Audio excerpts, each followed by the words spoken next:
नमस्कार. English grammar direct to indirect स्पीचच्या या आधीच्या भागांमध्ये आपण असर्टिव्ह आणि इम्पेरेटिव्ह सेंटेन्सचे इनडायरेक्ट कसे करायचे ते पाहिले. या चौथ्या भागामध्ये आपण इंट्रॉगेटिव्ह सेंटेन्सेसचे इनडायरेक्ट कसे करायचे ते पाहणार आहोत. तर इंट्रॉगेटिव्ह सेंटेन्सेस म्हणजे प्रश्नार्थक वाक्य. तर या प्रश्नार्थक वाक्यांचे दोन प्रकार केले जातात.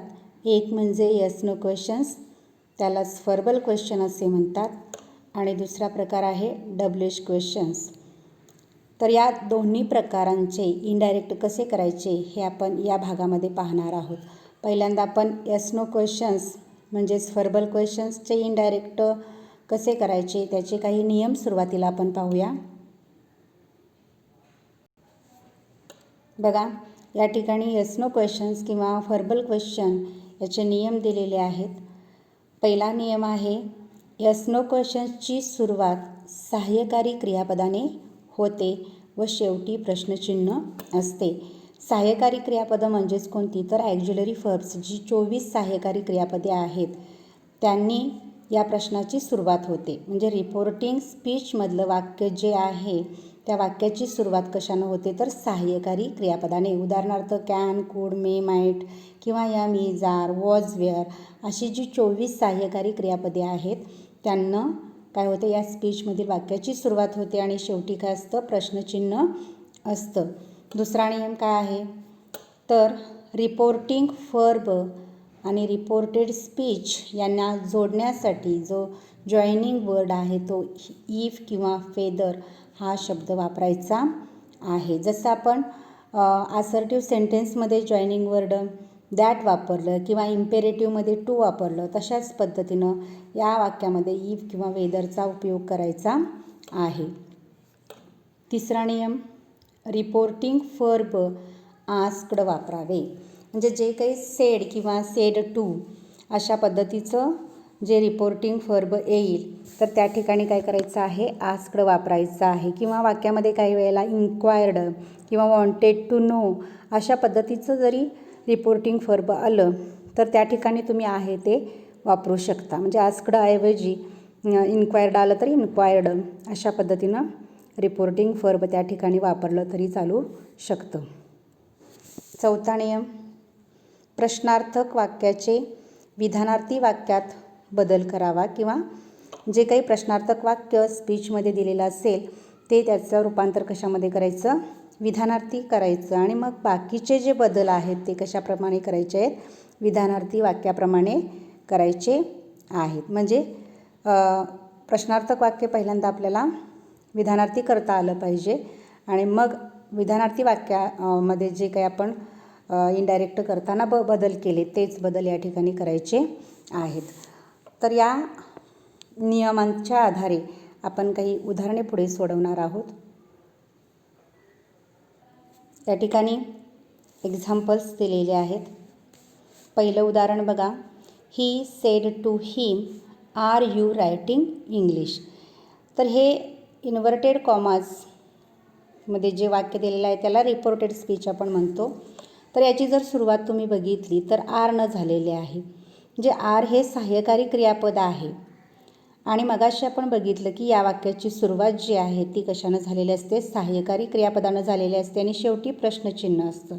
तर सुरुवातीला आपण काय करायचं आहे इनडायरेक्ट करण्याच्या आधी, तर हे जे आर यू रायटिंग इंग्लिश प्रश्नार्थक वाक्य आहे त्याचं विधानार्थी वाक्य करायचं आहे. म्हणजे कसं होईल, हे आर जे सुरुवातीला दिलेलं असतं आणि त्याच्यानंतर करता दिलेला असतो त्याची अदलाबदल करायची. म्हणजे यू हा करता काय करायचा आहे, आधी घ्यायचा आहे.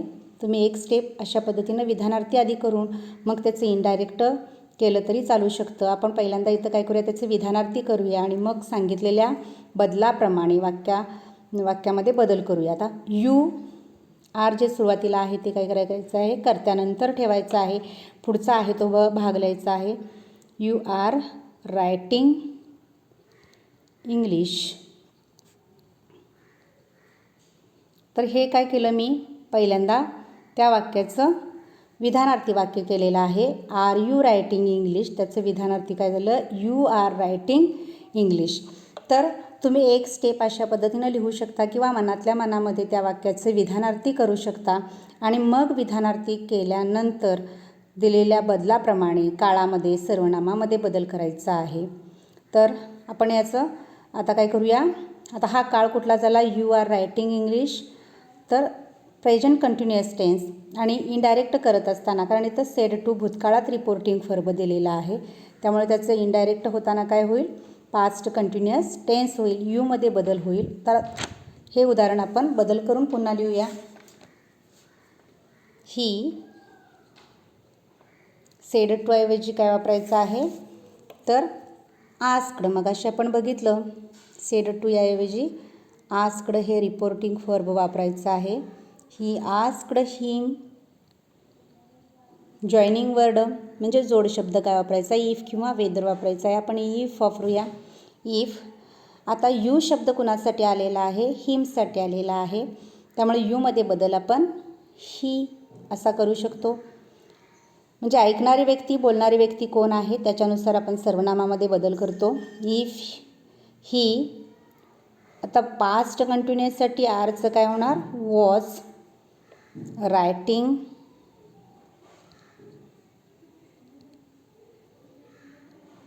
ही वॉज रायटिंग इंग्लिश. तर या आधीच्या भागांमध्ये पण आपण पाहिलं बघा, इनडायरेक्ट करत असताना अवतरण चिन्ह आपण काढून टाकतो, तशाच पद्धतीनं याच्यामध्ये सुद्धा अवतरण चिन्ह काढायचं आहे. शेवटचं असणारं हे प्रश्नचिन्ह हे सुद्धा काय करायचं आहे, काढून टाकायचं आहे. आपण पहिल्यांदा या वाक्याचं असर्टिव्ह करून घेतलेलं आहे आणि मग त्याच्या काळामध्ये आणि सर्वनामामध्ये बदल केलेला आहे. उत्तर कसं झालं बघा. He asked reporting verb asked वापरलं, he joining word if, he was writing English. त्याच पद्धतीनं आपण आता दुसरं उदाहरण बघूया.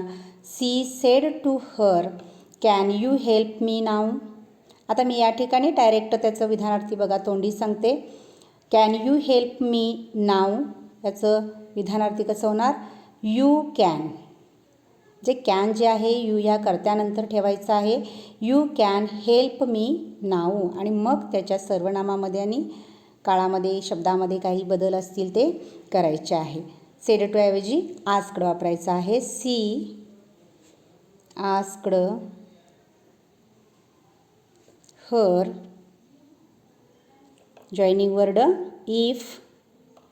यू शब्द कुणासाठी आलेला आहे, हरसाठी, म्हणजे आपण इथं सी घ्यायचं आहे. आता मगाशी यू शब्द कुणासाठी आला होता, याच्यामध्ये हिमसाठी आला होता म्हणून आपण ही घेतलं. तशाच पद्धतीनं हा यू शब्द हरसाठी आलेला आहे म्हणून काय घ्यायचं आहे, सी. कॅनचं काय करायचं, शब्दामधला बदल कूड. पुढचं आहे तसं लिहायचं. मग हेल्प. मी शब्द कुणासाठी आला आहे, सीसाठी आलेला आहे, त्यामुळे मीमध्ये बदल हर. हर. आणि शब्द नाऊ हा आलेला आहे, शब्दामध्ये पण बदल होतो. नाऊला काय येतो, देन. जे आपण शब्दातले बदल, सर्वनामातले बदल पहिल्या पार्टमध्ये बघितलं, त्याचा तुम्ही उपयोग इथं करायचा आहे. बघा, she asked her if she could help her. नाऊचं काय केलेलं आहे, देन केलेलं आहे. पुढची आणखी काही उदाहरणे आपण पाहूया. तिसरं उदाहरण. Ram said to Shyam do you work hard. आता या ठिकाणी बघा एक लक्षात घ्यायचं आहे, ज्या वेळेला येस नो क्वेश्चन्ससाठी डू डज डीड या सहाय्यकारी क्रियापदानं वाक्याची सुरुवात होते, त्यावेळेला डू डज डीड हे काढून टाकायचं आहे आणि क्रियापदामध्ये बदल करायचा आहे. आता विधानार्थी करत असताना डू गेल्यानंतर क्रियापदामध्ये काहीच बदल होत नाही. समजा या ठिकाणी डज असतं, या डूच्या ऐवजी जर डज असतं तर वर्क्स इथं आलं असतं, कारण डजमधला यस ई एस प्रत्यय या क्रियापदाला लागला असता. भूतकाळ असतं, डीड असतं, तर क्रियापद हे वर्क जे आहे ते वर्कड झालं असतं, क्रियापदात बदल झाला असता. पण डू असल्यामुळं काही क्रियापद काय होत नाही, बदल होत नाही. म्हणजे याचे विधानार्थी यू वर्क हार्ड असं येईल आणि मग आपण त्याच्या काळामध्ये सर्वनामामध्ये बदल करणार आहोत. बघा, Ram asked Shyam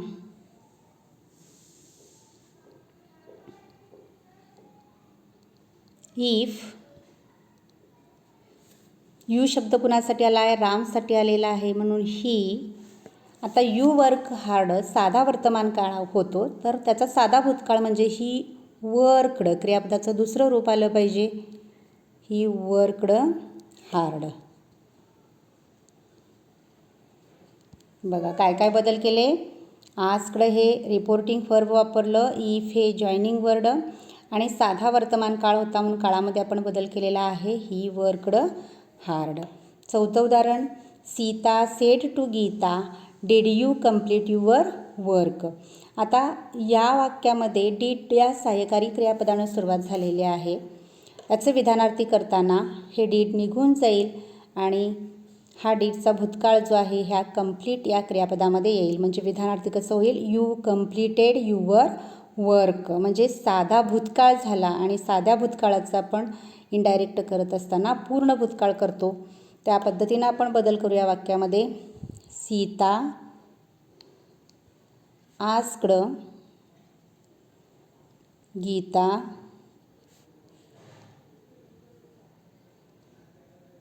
if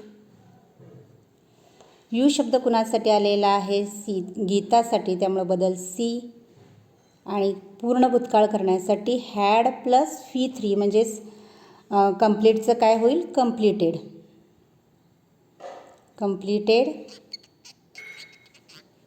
your शब्द गीतासाठी म्हणजे युवरला बदल हर वर्क.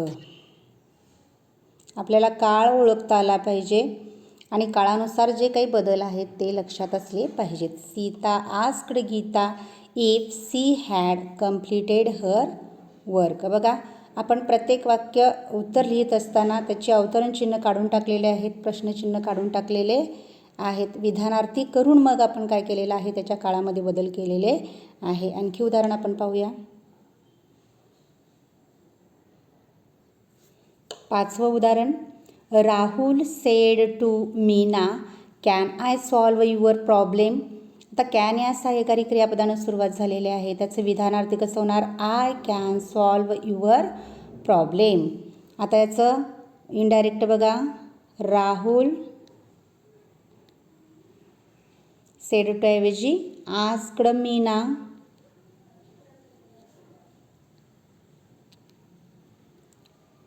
इफ. आता आय शब्द कुणासाठी आला, राहुलसाठी, त्यामुळे बदल आयमध्ये ही. कॅनचं काय होतं आहे, कूड. आणि एकदा कॅनचं कूड किंवा विलचं वूड झाल्यानंतर पुढच्या क्रियापदामध्ये बदल करायचा नाही. ही कूड सॉल्व. युवर शब्द कुणासाठी आला आहे, मीनासाठी आलेला आहे, त्यामुळं युवरमध्ये बदल हर प्रॉब्लेम.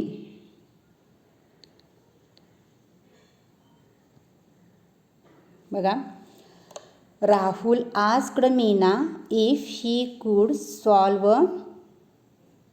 हर प्रॉब्लेम. 6वं उदाहरण, don't you know the way to home I said to her. आता या ठिकाणी रिपोर्टेड स्पीच जे आहे ते वाक्याच्या सुरुवातीला आलेलं आहे आणि बोलणारी ऐकणारी व्यक्ती नंतर आलेले आहे. तर आपण ही सुरुवातीलाच घ्यायची आहे उत्तर लिहित असताना. आता इथं लक्ष द्या, डोंट, मगाशी मी सांगितलं की डू डज डीड ही जर सहाय्यकारी क्रियापदं आली तर ती काढून टाकायची. पण जर, आणि क्रियापदात बदल करायचा असं सांगितलं होतं, पण जर त्या सहाय्यकारी क्रियापदांच्या बरोबर नॉट किंवा नकारात्मक शब्द त्याला जोडलेला असेल, शॉर्ट फॉर्म डोंट, तर अशा वेळेला ते काढून टाकायचे नाही, कारण ते नॉट बरोबर ते सहाय्यकारी क्रियापद आले पाहिजे. तर याचं मग विधानार्थी कसं होईल, you don't know the way to home. कारण नॉट आल्यामुळं आपण ते डू हा शब्द जो आहे सहाय्यकारी क्रियापद ते काढणार नाही. समजा जिथं डिडंट जरी आलं असतं तर यू डिडंट अशा पद्धतीनं विधानार्थी वाक्य झालं असतं. म्हणजे नॉट आल्यानंतर ही सहाय्यकारी क्रियापदं काढायची नाहीत. जे आता विधानार्थी होईल त्याच्या काळामध्ये बदल करायचा आहे. You don't know the way to home म्हणजे उत्तर कसं होईल बघा, आय शेवटी जरी दिलेलं असेल तर ते सुरुवातीला घ्यायचं आहे. I asked her if. आता यू डोंट, यू शब्द कुणासाठी आलेला आहे? हरसाठी आलेला आहे, त्यामुळे सी घ्यायचा आहे शब्द. सर्वनामात बदल, हर येता ऐकणारी व्यक्ती म्हणून हरसाठी यू शब्द आलेला आहे. सी डोंटचं काय करायचं आहे? डिडंट, भूतकाळामध्ये बदल करायचा आहे.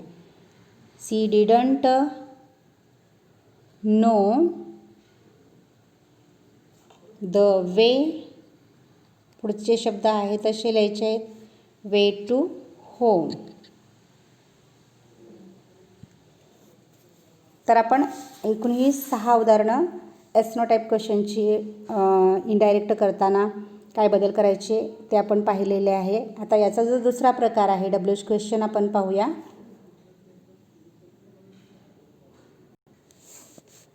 डब्ल्यूएच क्वेश्चन्सचे इनडायरेक्ट करत असताना कोणते बदल करावे लागतात बघा. एक म्हणजे सेड किंवा सेड टू ऐवजी रिपोर्टिंग फर्ब आस्क्ड वापरावे. जसं आपण येस नो क्वेश्चन्समध्ये आस्क्ड वापरलं तसंच या ठिकाणी सेड टू या शब्दाऐवजी काय वापरायचं आहे? आस्क्ड वापरायचे आहे. आणि मगाशी सांगितल्याप्रमाणे इन्क्वायर्ड किंवा वॉन्टेड टू नो असे जर वाक्यामध्ये रिपोर्टिंग फर्ब आले असतील तर आस्क्ड न लिहिता आहे तसेच ठेवायचे आहेत. दुसरा नियम आहे रिपोर्टिंग फर्ब व रिपोर्टेड स्पीच जोडण्यासाठी जोड शब्द म्हणजे जॉईनिंग वर्ड बघा काय वापरायचं आहे? अवतरण चिन्हातील डब्ल्यूएच शब्द आहे तोच वापरावा. म्हणजे मगाशी आपण इफ किंवा वेदर जे शब्द सांगितला जॉईनिंग वर्ड, पण या वाक्यामध्ये काय सांगितलेलं आहे तर जॉईनिंग वर्ड हा दुसरा कुठलाही वापरायचा नाही, तर रिपोर्टेड स्पीचमध्ये जो डब्ल्यूएच शब्द असेल म्हणजे व्हॉट, वेअर, होम अशासारखा जो शब्द असेल तोच जॉईनिंग वर्ड म्हणून काय करायचा आहे? या प्रकारच्या वाक्यामध्ये वापरायचा आहे. तिसरा नियम आहे स्वल्पविराम, अवतरणचिन्ह, प्रश्नचिन्ह काढून टाकून प्रश्नार्थक वाक्याचे विधानार्थी वाक्यात रूपांतर करायचे आहे आणि बाकीचे सगळे बदल विधानार्थी वाक्याप्रमाणे करायचे आहे. जसं मगाशी आपण येस नो क्वेश्चनला पहिल्यांदा विधानार्थी केला आणि मग काळामध्ये आणि सर्वनामामध्ये बदल केले, तशाच पद्धतीनं इथं सुद्धा तेच करायचं आहे. अवतरणचिन्ह काढून टाकायचे आहेत, स्वल्पविराम त्याचबरोबर प्रश्नचिन्हही काढून टाकायचे आहेत आणि मगाच्या सारखंच काय करायचं आहे? इथं सुद्धा बदल करायचे आहेत. आता याच्यावर आधारित आपण काही उदाहरणे पाहूया. इथं डब्ल्यूएच क्वेश्चन्सची उदाहरणे दिलेली आहेत बघा. पहिलं उदाहरण काय म्हणलेलं आहे? Father said to his son what are you doing. तर मगाच्या वाक्यामध्ये आणि याच्या वाक्यामध्ये फरक इतकाच आहे की फक्त डब्ल्यूएच शब्द सुरुवातीला असेल.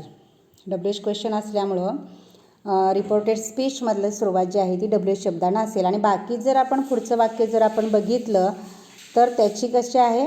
सहाय्यकारी क्रियापदानं आहे, म्हणजे येस नो सारखीच रचना आहे बघा. म्हणजे हा शब्द आपण जॉईनिंग वर्ड म्हणून गृहीत धरायचा आहे आणि उरलेल्या पुढच्या वाक्याचं काय करायचं आहे? विधानार्थी करायचं आहे. आर यू डुईंग म्हणजे मगाच्यासारखंच हे येस नो टाईप आपल्याला रचना दिसून येते बघा. तर याचं विधानार्थी कसं होईल? You are doing. आणि मग हे विधानार्थी केल्यानंतर काय करायचे आहे? त्या विधानार्थी वाक्याचं मग काळामध्ये आणि सर्वनामामध्ये बदल करायचा आहे. म्हणजे बघा फादर आस्क्ड हिज सन. आता या ठिकाणी जॉईनिंग वर्ड काय वापरायचा आहे? जो डब्ल्यूएच शब्द दिलेला आहे तोच. आता या वाक्यामध्ये कुठला आलेला आहे? वॉट. म्हणजे वॉट आहे तसा जॉईनिंग वर्ड ठेवायचा आहे, जोड शब्द. जसा मगाशी आपण इफ वापरला तसा या ठिकाणी जो आलेला असेल तोच काय करायचा आहे? वापरायचा आहे. आता यू आर डुईंग हे आपण मगाशी विधानार्थी केलं, याचं you are doing present continuous झालं, त्याचा पास्ट कंटिन्युअस असा बदल होईल. आणि यू शब्द कुणासाठी आलेला आहे? हिज सनसाठी आलेला आहे, म्हणजे त्याच्या मुलासाठी आलेला आहे. फादर हिज सन म्हणलेला आहे, म्हणजे यूमध्ये बदल आपण काय करू शकतो? ही. आणि एम इज आरचा आपण काय करतो? वॉज. वेअर. मग आता हीसाठी आपण वॉज वापरतो. He was doing. तर काय काय बदल केले आपण याच्यामध्ये? तर पहिल्यांदा काय केलेलं आहे?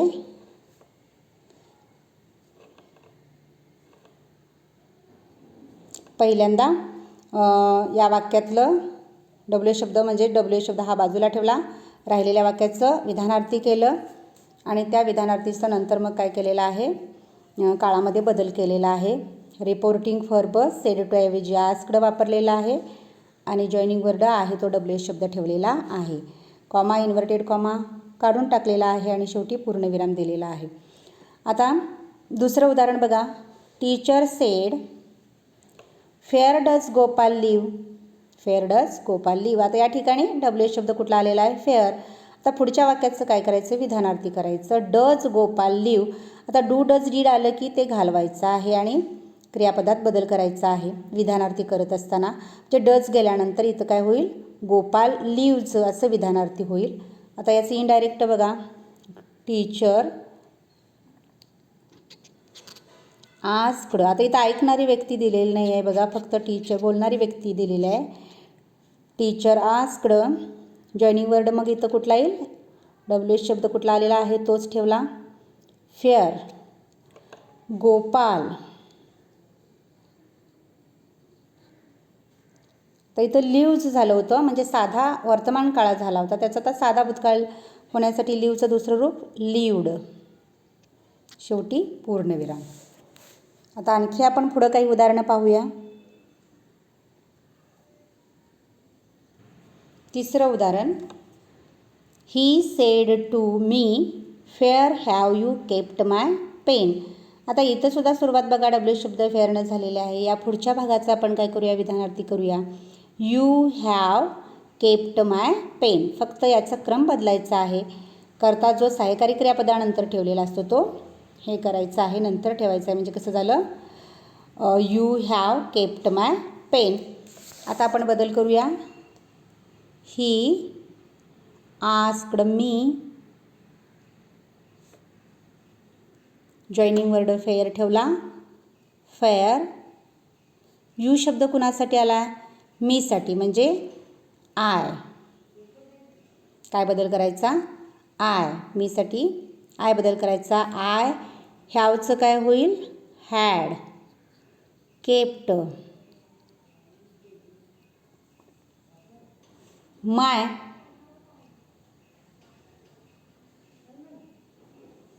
माय शब्द कुणासाठी आला? हीसाठी आलेला आहे, त्यामुळं हीज. बदल काय होईल? His pen. शेवटी पूर्णविराम. बघा. He asked me where I had kept his pen. चौथं उदाहरण. She said to her why are you laughing. Why हा WH शब्द या ठिकाणी आलेला आहे आणि पुढच्या आर यू लाफिंगचं विधानार्थी you are laughing. Present continuous tense म्हणजे त्याचं पास्ट कंटिन्युअस टेन्स होईल. बघा. सी सेड टू ऐवजी आस्क्ड हर वाय. यू शब्द कुणासाठी आला आहे? हरसाठी, त्यामुळं सी. बदल काय होईल? सर्वनामामध्ये सी आणि आरचं was. Laughing. Full stop. She asked her why she was laughing. पुढची आणखी काही उदाहरणे आपण पाहूया. पाचवं उदाहरण. Sita said to Gita what will you do there. इथं सुरुवात व्हॉट या शब्दानं झालेली आहे. पुढच्या वाक्याचे विधानार्थी विल यूचं काय होईल? You will do there. आणि उत्तर कसं होईल बघा. Sita asked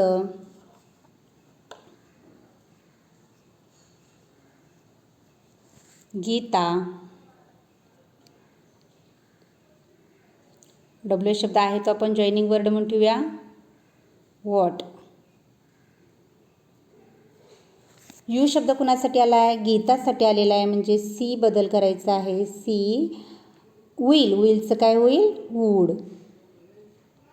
C would do there.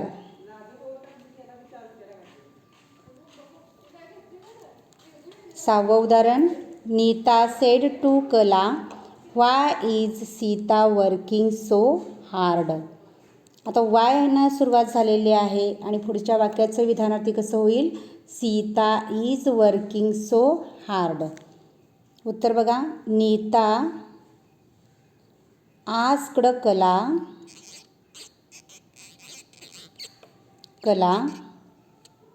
Joining word काय ठेवायचं आहे? वाय वाय शब्द ठेवला सीता आणि इजचं काय होईल वॉज वर्किंग. पुढचं आहे तसं लिहायचं आहे वर्किंग सो हार्ड.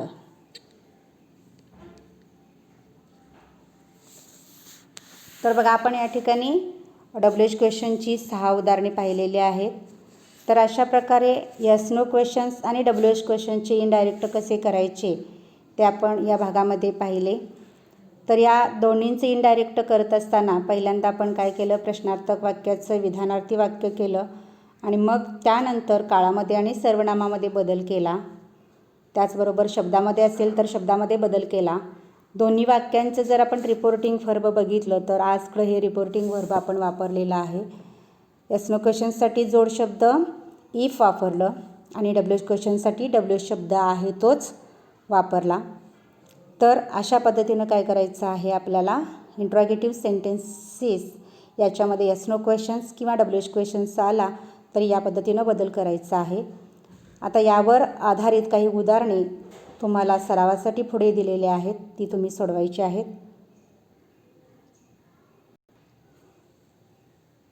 तर या ठिकाणी बघा सरावासाठी उदाहरणे तुमच्यासाठी.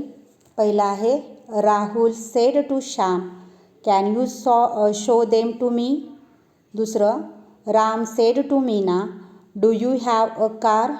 3 a boy said do they win the race. 4 Gopal said will he go to Bombay. तर ही 4 उदाहरणं जी आहेत ती येस नो क्वेश्चनची आहेत बघा. आणि पुढची 4 उदाहरणे बघा ती WH क्वेश्चनची आहेत. 5वं he said to her what do you know about this. She said to her mother where are my books. 7 the teacher said to the student why are you late. आणि 8 Pratiksha said to Gita what do you want. तर ही दोन्ही प्रकारची वाक्य इथं दिलेली आहेत. तर आपण या ठिकाणी थांबूया. धन्यवाद.